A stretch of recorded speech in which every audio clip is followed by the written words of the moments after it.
Graças e paz, irmãos, bom dia. Não sei se os irmãos estão lembrados. Fizemos um pequeno teste, semana passada. Perguntamos naquela ocasião se os irmãos se alimentaram na semana, se leram, se meditaram na palavra de Deus, Porque a palavra de Deus ela tem como função alimentar a fé em Deus.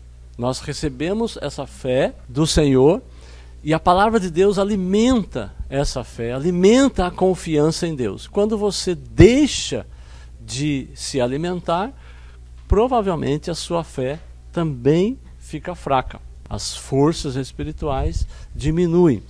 Então, se você não sente o desejo de ler a Bíblia, deixe-me encorajá-lo. Queria dar aqui a vocês algumas afirmações da Bíblia mesmo, para que você ganhe essa coragem para ler a Bíblia. Porque precisa ter coragem para enfrentar aí Netflix, Facebook, tem que ter coragem para abrir a Bíblia. Tem que ter mesmo. Somente Jesus tem palavras de vida eterna, irmãos. E onde estão as palavras do nosso Senhor Jesus? Na Bíblia. A fé vem pelo ouvir a palavra de Deus. Então não tem como você conseguir fortalecer a sua fé se você não ler e meditar na palavra de Deus. As Escrituras nos encorajam e nos dão esperança. Às vezes nós vivemos a vida no nosso dia a dia e estamos assim, vem aquela sensação de desespero. Você perde a esperança, a palavra de Deus nos dá essa esperança. A alegria de Jesus nos vem por meio das suas palavras. Jesus disse isso. Meditar na lei do Senhor fornece alegria e frutificação. E aí eu poderia também citar vários outros textos aqui. Eu sei que você teoricamente sabe disso. Sabe até onde estão os versículos mencionados aí ou citados parcialmente aí nessas frases. Mas mesmo assim, se você for honesto, você fala, eu ainda não sinto todos os dias o desejo de ler a Bíblia. Dependa do Senhor. Fale isso ao Senhor. Porque Deus, Ele pode puxar você. Ele pode trazer você para Ele. Ele que vai fazer isso. Então fale isso em oração ao Senhor, porque Ele que vai realizar esta mudança na sua vida. O salmista, ele orou ao Senhor pedindo que inclinasse o seu coração aos seus testemunhos. Ele diz lá, inclina o meu coração aos teus testemunhos e não à cobiça. Percebe aqui que o coração já está inclinado para a ganância, para a cobiça. Está pedindo para que o Senhor incline o coração à sua palavra. Ele diz também, abre meus olhos para que eu veja as maravilhas da tua lei. Se você não tem o desejo de ler a Bíblia, você pode orar assim, ó Deus, abra meus olhos para que eu possa contemplar as maravilhas da tua palavra. Pode orar também, põe em meu coração o desejo de temer o teu nome. Faça com que o meu coração se una ao temor do teu nome. Quando o salmista está orando ali, está pressupondo que o nosso coração está dividido. Sabe o que é um coração dividido? É quando nós pensamos, por exemplo, na saúde, nas finanças, na comida, nos filhos, na família, no ministério. Quem não pensa nisso? Não tem como não pensar nisso. Você vai pensar nas coisas do dia a dia envolvendo a sua pessoa. Então suplique ao Senhor que una o seu coração ao temor do Senhor. Para que Ele coloque no seu coração o desejo de temer a Deus, temer o nome dEle, quando você estiver lidando com essas coisas temporais. O salmista continua, satisfaze-nos a cada manhã com o teu nome, para que cantemos de alegria até o final da vida. Então, irmãos, nós dependemos do Senhor. Você depende do Senhor. O meu e o seu coração, mau e enganoso, naturalmente se inclina para longe do amor de Deus. Por isso, eu não quero ler a palavra de Deus. eu não tenho esse desejo natural de ler a palavra de Deus. Quando eu sou desafiado a ler, às vezes eu até leio contrariado. O que nós precisamos é que Deus nos encha logo com o seu amor fiel. Que Deus carregue-nos com a sua bondade. Que Deus nos torne sensíveis àquilo que nós recebemos dele, a sua dádiva, a sua misericórdia, que se renova a cada manhã. Cada dia que você abre os olhos, a graça, a misericórdia de Deus se renovou na sua vida. Então não se esqueça de que cada momento que você está ciente de que você está vivendo essa vida, você é alguém favorecido por Deus. Você é alguém que é beneficiário da sua misericórdia. Você é privilegiado pelo Senhor. Nós somos. Okay? Você respirou, deu o primeiro suspiro consciente. Lembre-se disso. Favorecido, beneficiário, privilegiado. Você não tem força própria. Você não tem força para amar o Senhor. Você não tem força para andar no caminho do Senhor. Você não tem força para obedecer aos mandamentos do Senhor. Não tem força para amar a sua palavra. Não tem força para realizar a vontade de Deus. Eu não tenho, você não tem. Nós dependemos de Deus para não nos deixar cair em tentação. Dependemos de Deus para cair em suas mãos. O pecado, irmãos, nos engana quando ele aponta para nós aquilo que nós vemos. Nós olhamos para o relógio, pelo tempo, olhamos para o nosso bolso vazio ou cheio, nós olhamos para as pessoas que estão próximas de nós, nós olhamos para as nossas próprias necessidades, nós olhamos para aquilo que vemos. E o pecado nos aponta para essas coisas que nós vemos. E o que nós vemos é matéria. Agora, quem criou a matéria? Foi Deus. Deus criou a matéria. E o que ele criou é bom. Ele mesmo disse, e viu Deus que era bom. Mas, por causa do pecado, tendemos a nos afastar mais e mais de Deus. O homem, ele está mais próximo da criação do que do Criador. Temos, por um outro lado, o materialismo. A matéria foi criada por Deus. O materialismo é toda essa distorção, dando preferência à criação, porque o materialismo ele está plenamente alinhado com um ser humano desligado de Deus, longe de Deus, afastado de Deus. Um ser humano independente de Deus. Um ser humano que vive somente pelo que vê. Era o que estava imperando entre o povo de Deus 400 anos antes de Cristo, a época de Malaquias. Porque eles estavam falando coisas terríveis contra Deus. Nós vamos abrir o texto daqui a pouco, mas no versículos que nós estudamos semana passada, o povo de Deus estava falando algo contra Deus, conversando entre si a respeito de Deus, mas falando e reclamando de Deus. O povo de Deus que Deus os tinha como filhos, agora o Senhor estava recebendo olhares desconfiados. O povo estava olhando para Deus não com um olhar de fé. De que adianta servir a Deus, eles diziam. Que vantagem temos em obedecer, em nos arrependermos de nossos pecados. E a reclamação ia de mal a pior. Irmãos, o amor de Deus, o amor do nosso Deus, ele é condescendente. Ou seja, nosso Deus, ele desceu, se humilhou e provou o seu amor quando Jesus morreu por nós. Por meio da obra de Jesus, quando ele realizou essa obra em nosso favor, a palavra de Deus diz que nós ainda éramos pecadores, ainda éramos escravos do pecado. Deus provou o seu amor. Para que nós possamos viver longe do materialismo, nós precisamos viver por fé. Fé em quem? Em Deus. Agora, isso é claro. Agora tem uma pergunta aqui que parece que não faria sentido entre nós, mas eu vou fazer assim mesmo. Deus é digno de confiança? Óbvio que os irmãos vão dizer que sim. Pelo menos um pouco do que vocês já estudaram, um pouco do que vocês experimentaram com Deus, você vai dizer, sim, Deus é digno de confiança. Mas na nossa prática, eu diria, na minha prática, às vezes eu não confirmo esta afirmativa, Deus é digno de confiança. Eu coloco um pouco de dúvida.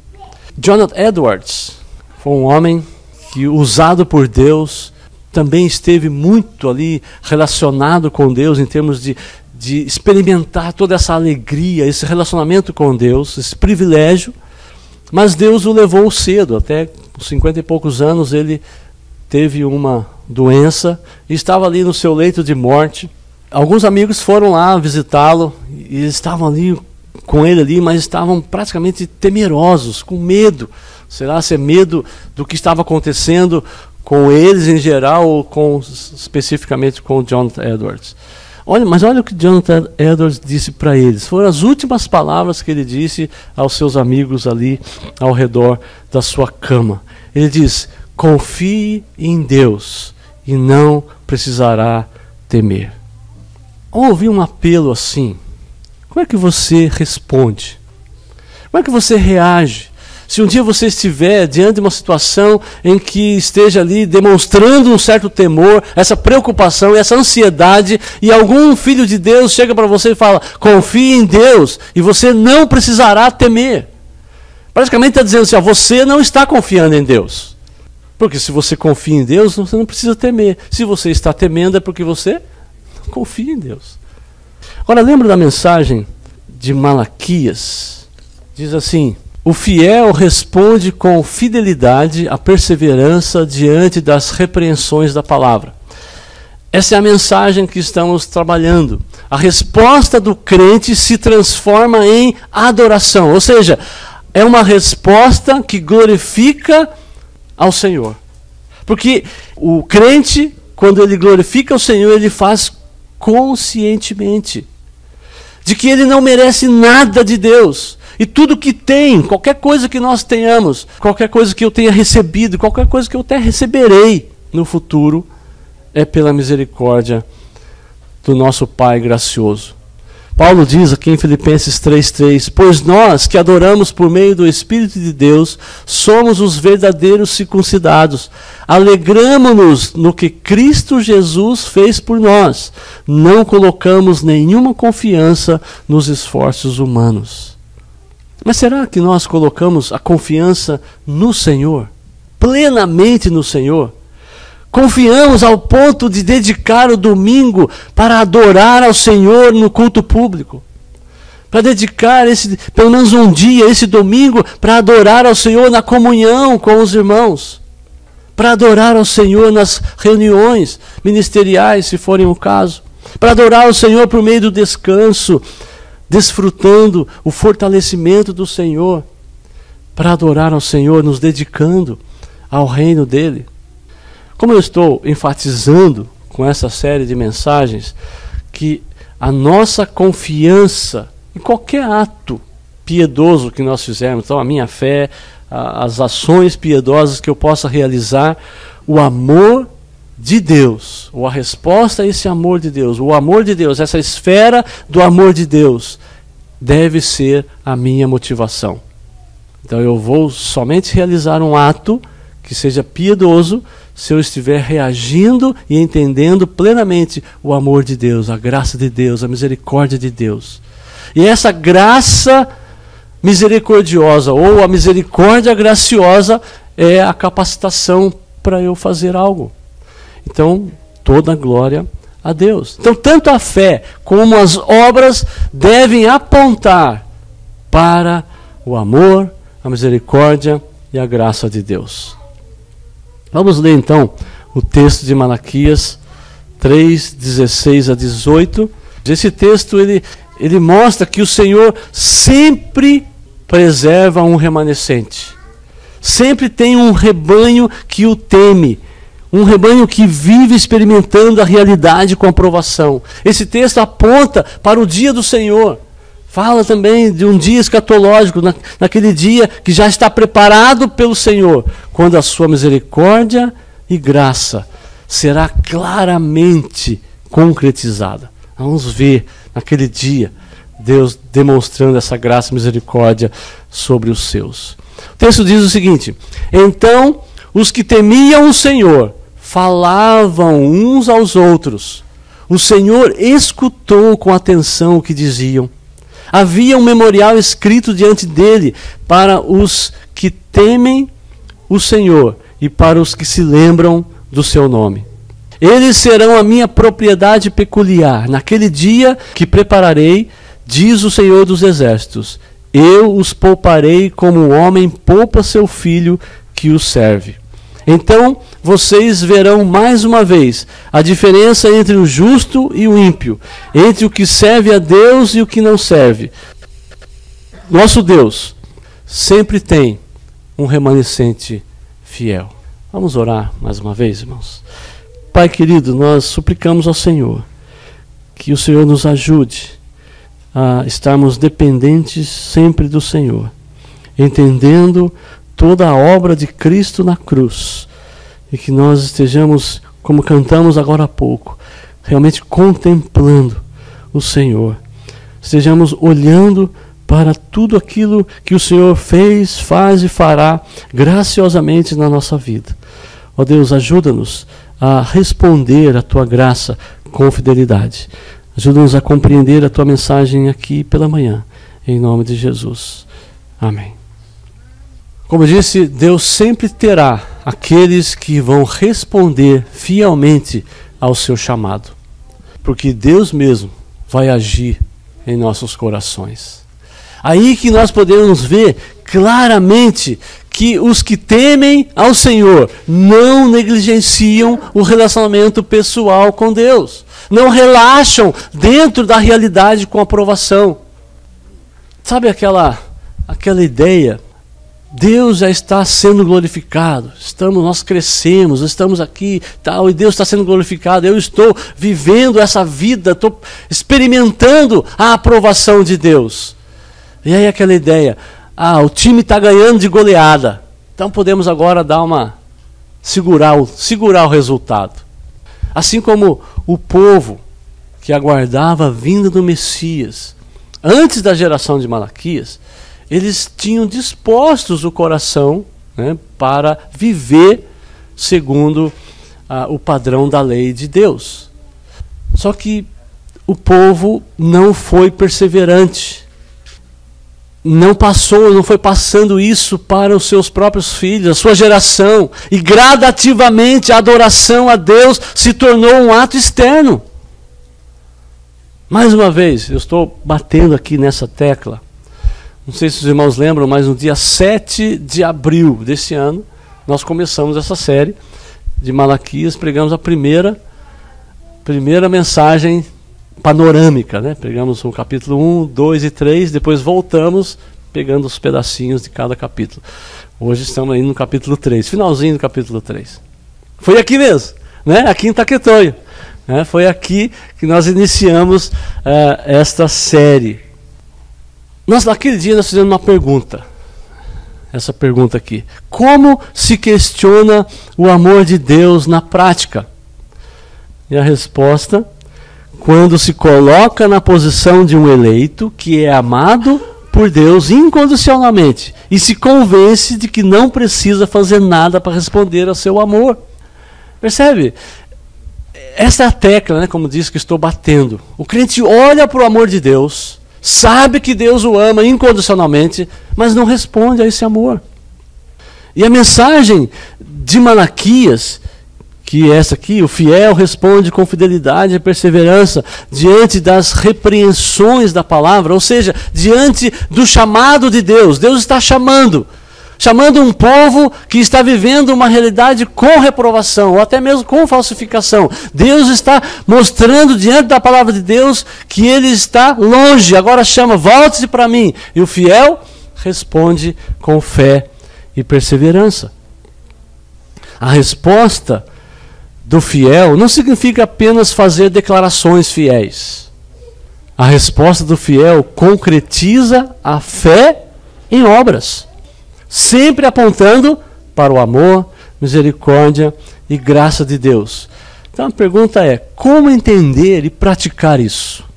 Não é difícil falar que Deus é fiel e falar que ama o Senhor. Nós cantamos aqui. Mas como que você pode praticar? Olha só, o texto de hoje está aberto aí. Malaquias informa nesse texto que havia os que temiam o Senhor, que Deus ouvia o que conversavam. Malaquias fala também a respeito de um registro dos nomes dos justos, aqueles que temem ao Senhor e honram o seu nome. Ele fala que eles serão, após a ação graciosa de Deus, o seu tesouro especial. Fala também que Deus exercerá misericórdia para com os seus filhos, vai poupar os seus filhos naquele dia. E que haverá, naquele último dia, percepção clara da diferença entre os servos, entre os justos e os ímpios. Para entender como que nós podemos praticar isso, nós precisamos saber que Cristo morreu por nossos pecados na cruz. E lá na cruz, ele eliminou a ira de Deus e garantiu, presta atenção, Senhor, Jesus garantiu a onipotente graça de Deus.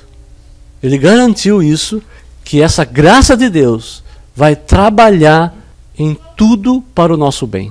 Em Cristo, nós somos aqueles que temem ao Senhor. Nós somos privilegiados. Então, quando nós nos alegramos por estarmos aqui nesse local, que Deus nos deu para cultuar ao Senhor, estamos aqui juntos adorando e estamos aqui nos alegrando no sacrifício de Jesus. Ou como diz Paulo, que eu me glorie apenas na cruz de nosso Senhor Jesus Cristo. Nós nos alegramos, por exemplo, quando nós saímos daqui. Eu não sei onde você vai estar, se você vai estar almoçando em casa ou junto com os amigos em algum local, mas nós estaremos desfrutando de um almoço na companhia da família ou de irmãos em Cristo. E quando você estiver ali desfrutando, se alegrando, você estará se alegrando no sacrifício de Jesus. Que as nossas conversas esteja sempre considerando a Trindade. O amor de Deus, Pai, a graça de Jesus, a sua obra, o seu caráter, e a consolação do Espírito Santo, a comunhão do Espírito Santo, seja exaltada. Que nós consideremos a presença do Espírito Santo em nós. Ele habita em nós. Então, nas nossas conversas, nas nossas brincadeiras, nas nossas interações, precisamos considerar a Trindade. Irmãos, nós não temos direito de nada. O que um pecador merece? Merece sim, ele merece uma coisa. Ele merece o quê? A condenação. Apenas julgamento e condenação. Assim, cada segundo das nossas vidas aqui na terra é um presente de Deus. Ninguém merece nada disso. Por isso nós nos alegramos em cada coisinha que não seja julgamento e condenação eterna, que nós merecemos, estamos recebendo algo que nós não merecemos, então cada coisinha pode ser motivo de alegria, mas devemos nos alegrar que Cristo comprou para nós com seu sangue.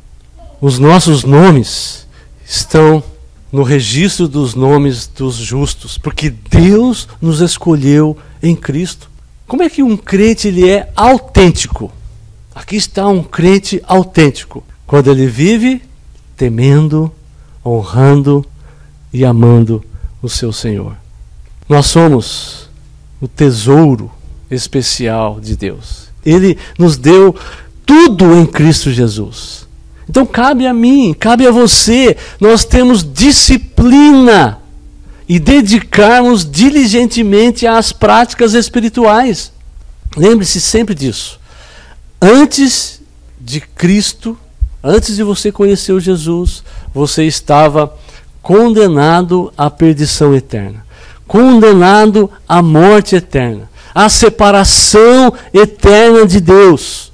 E naquele dia, nós veremos claramente, quando o Senhor estiver fazendo separação dos bodes e das ovelhas, nós veremos claramente que Deus vai fazer diferença. Vocês verão a diferença entre justos e injustos, aqueles que servem a Deus e que não servem, né? E nós veremos naquele dia claramente isso, a diferença entre os que servem a Deus e os que não servem. Mas podemos e devemos desfrutar em cada dia as misericórdias de Deus, não é só naquele dia. Então não reserve a sua vida para viver piedosamente só lá na eternidade. Agora nós podemos viver isso, experimentar isso, a fim de que as suas obras, aquelas que Deus preparou para que você as realizasse, Deus preparou já antemão. Então essas obras, elas sejam praticadas. Você pode e deve desfrutar das misericórdias de Deus para que as suas obras sejam praticadas.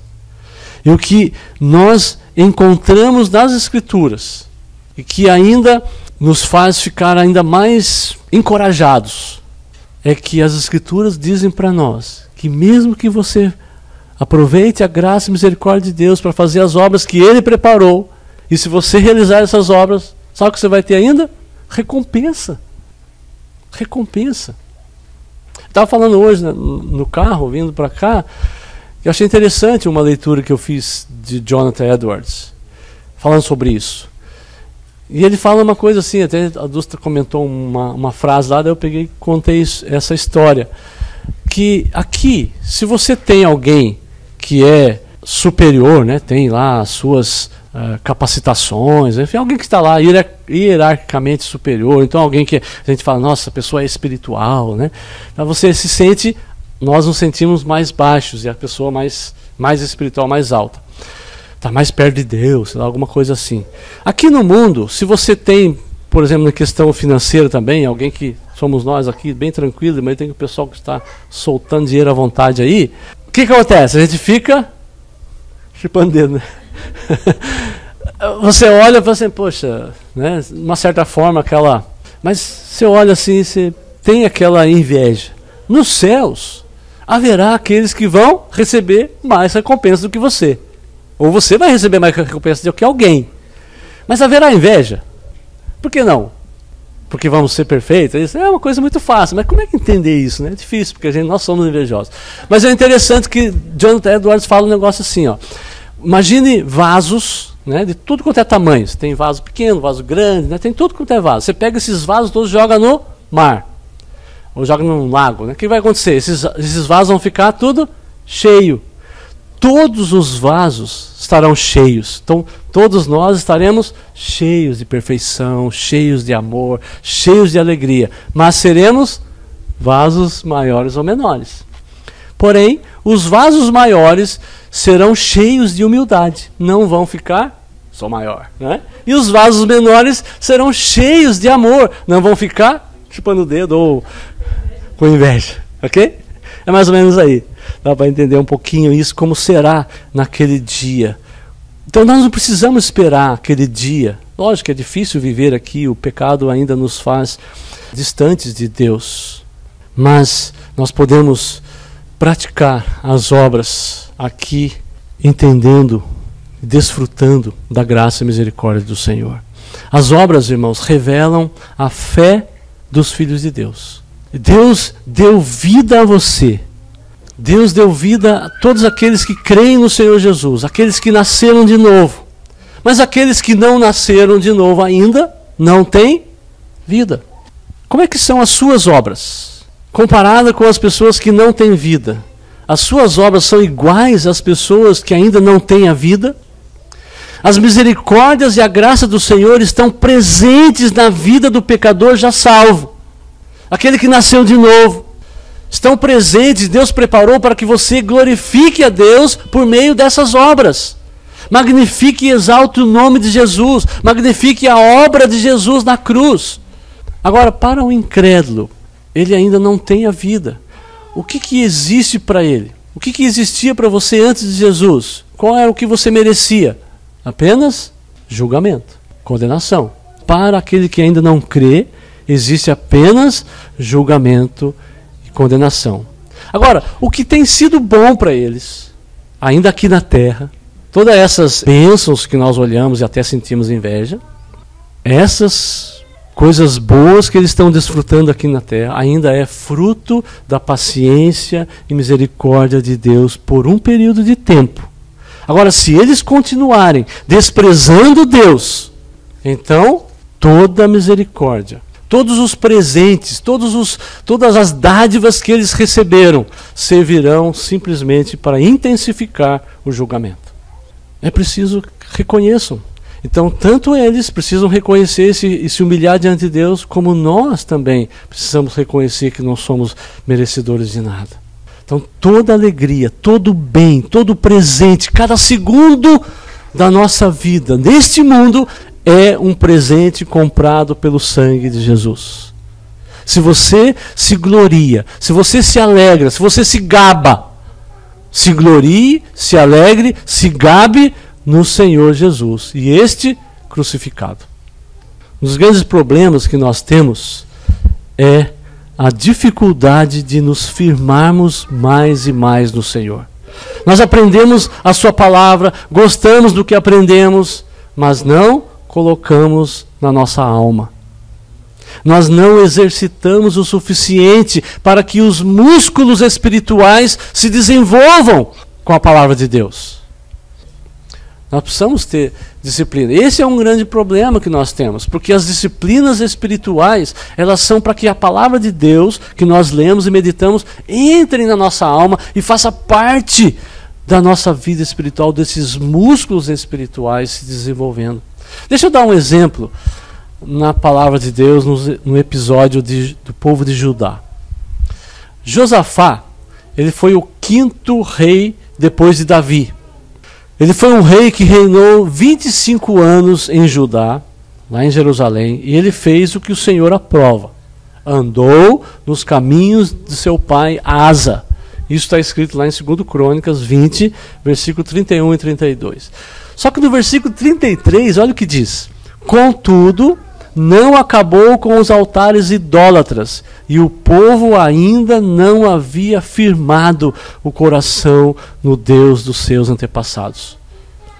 Nesse mesmo capítulo, agora lá no começo do capítulo, até chegar no versículo 30, onde está falando sobre isso aqui, tem o relato da vitória, uma vitória enorme, uma vitória fantástica, totalmente sobrenatural, contra grandes exércitos amonitas, moabitas, que estavam indo contra o povo de Judá. Josafá, ele orou ao Senhor, ele suplicou ajuda. Na sua oração ele diz o seguinte: ó nosso Deus, não temos forças para enfrentar esse exército imenso que vem nos atacar. Não sabemos o que fazer, mas os nossos olhos se voltam para ti. Versículo 12. E eles não precisaram lutar. Eles saíram para a batalha, Deus falou, vai para a batalha.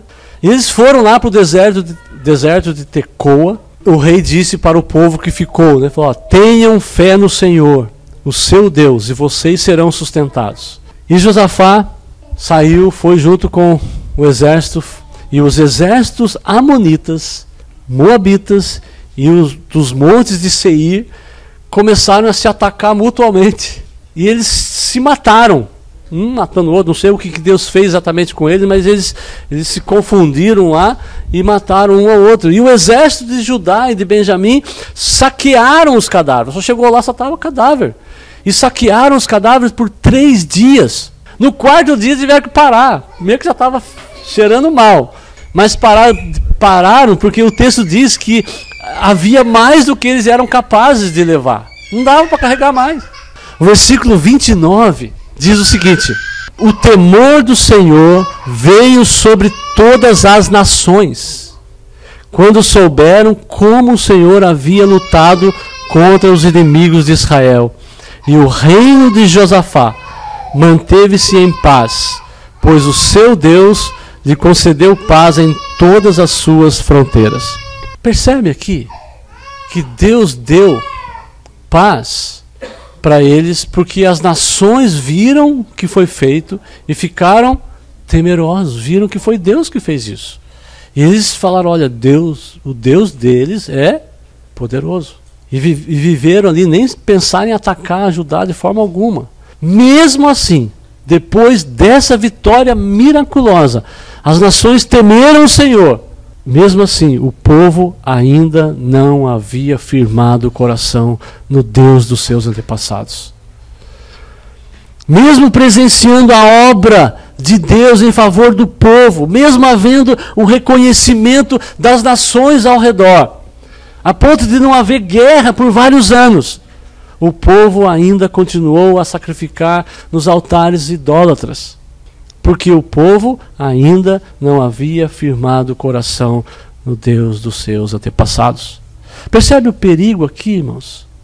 Em não reconhecer a obra de Cristo na cruz. Em não reconhecer que Ele garantiu a graça, misericórdia a todos aqueles que creem nele. Viva a sua vida exaltando a Jesus em tudo. Ensine isso de forma prática aos seus filhos, ao redor da mesa, nos momentos de lazer, quando você for levar o seu filho para dormir, quando levantar. Ensine Jesus e ensine a centralidade da cruz de Jesus. Como é que você pode ensinar? Como é que você pode praticar? Como é que você pode realmente colocar para os seus queridos a centralidade da cruz de Jesus? A palavra nos ensina que o mundo está crucificado para mim. E eu estou crucificado para o mundo. O mundo, ele está morto para o crente. Por causa desse novo coração que nós recebemos, o velho homem, ainda em nós, mas o velho homem está morto. Agora o crente é uma nova criatura e ele está vivo. Qual que é a diferença? A nova criatura, pela fé, compreende que Jesus é a fonte de toda a vida, de toda a alegria, de toda a satisfação. Então, ensine essa verdade. Jesus é a fonte de todos os benefícios que recebemos. Não deixe de falar isso. Eu estou bebendo essa água. Jesus é a fonte desse privilégio de eu tomar essa água. Jesus é a fonte da nossa segurança, da nossa alegria. Mas aí nós podemos perguntar, mas e a segurança neste mundo? Ou que este mundo, às vezes, também oferece para nos dar? Por exemplo, por que você faz uma poupança? Por que você paga um seguro? Nós não estamos mortos para o mundo? Como é que nós podemos desfrutar dos prazeres e alegria deste mundo? Neste mundo e deste mundo. Todo prazer legítimo. Tem esse adjetivo aí. Prazer legítimo, que é isento do pecado, que nós temos no mundo, se torna uma evidência comprada pelo sangue de Jesus. Todo prazer também é uma oportunidade de nos gloriarmos na cruz de Jesus, do nosso Senhor. Nós estamos mortos para a poupança. Quando o dinheiro poupado não é o que satisfaz, mas Cristo crucificado, o doador, ele sim satisfaz. Quando os nossos corações não são paralisados, quando nós recebemos uma bênção e ficamos ali só nos saciando com a bênção, mas nós recebemos a bênção e corremos até a fonte na cruz. Então, o mundanismo da bênção está morto. E Cristo crucificado é tudo. Ou a obra de Cristo. Não que Cristo esteja lá na cruz, não é isso. Quando Paulo fala, e este crucificado, está dizendo, essa obra que ele realizou ali na cruz, e ele nos deu tudo. Então, olhe para a cruz. Vá para a cruz. E se tiver que participar do sofrer de Jesus, ou seja, se tiver que negar algum prazer, mesmo legítimo, para expor, aproveite isso para expor, para mostrar diretamente a glória de Deus. Então faça isso. Se você tiver que negar algo legítimo, faça isso. E exponha, mostre a glória do nosso Deus. Mas cante a obra de Cristo. em cada desfrute, em cada bênção que você for desfrutar. Cante-os, relacione esse desfrute e seja quebrantado por seu amor. Isto é, em você não há nenhuma força. Ser quebrantado tem a ver com isso, né? Quebrado. Você não tem força, você não tem nenhum merecimento, mesmo que a bênção pareça uma vitória pessoal. Mesmo que a bênção parece estar vindo de um esforço pessoal. Você se formou na faculdade. Parece um esforço pessoal. Mas você precisa se mostrar diante de Cristo quebrantado. Eu não mereço nada. Quebrantado por seu amor. Isso significa que o amor de Deus demonstrado na cruz, esse amor de Deus é a força, essa graça que deu sucesso a você, lhe deu a bênção. Oremos, irmãos, para que você não perca, mas perceba claramente e não despreze os chamados do Pai. Oremos para que você se firme mais e mais no Senhor, colocando na alma o que aprendemos em sua palavra. Oremos para que você desfrute de cada segundo da sua vida, reconhecendo cada um deles como benefício, favorecimento do Senhor, e exalte a Jesus em tudo. Oremos para que você olhe para a cruz e seja quebrantado pelo amor do Pai. Vamos orar? Querido Deus, aqui estamos diante do Senhor, colocando todos esses pedidos diante do Senhor. Que o Senhor realize a tua obra graciosa em nós, que estejamos crescendo nessa graça, no conhecimento de Cristo, conhecendo que Ele realmente é a fonte de tudo em nós e para nós. Que nós possamos reconhecer a tua presença em nós, em cada vez mais, ó Deus, tudo, cada segundo da nossa vida esteja sendo relacionado à obra do Senhor. Pai, Filho e Espírito Santo em nós. Nós colocamos diante do Senhor as nossas vidas e pedindo que esta semana seja uma semana em que estejamos vivendo isso, aprendendo isso e ensinando isso para a honra e glória do Senhor. Em nome de Jesus que oramos. Amém.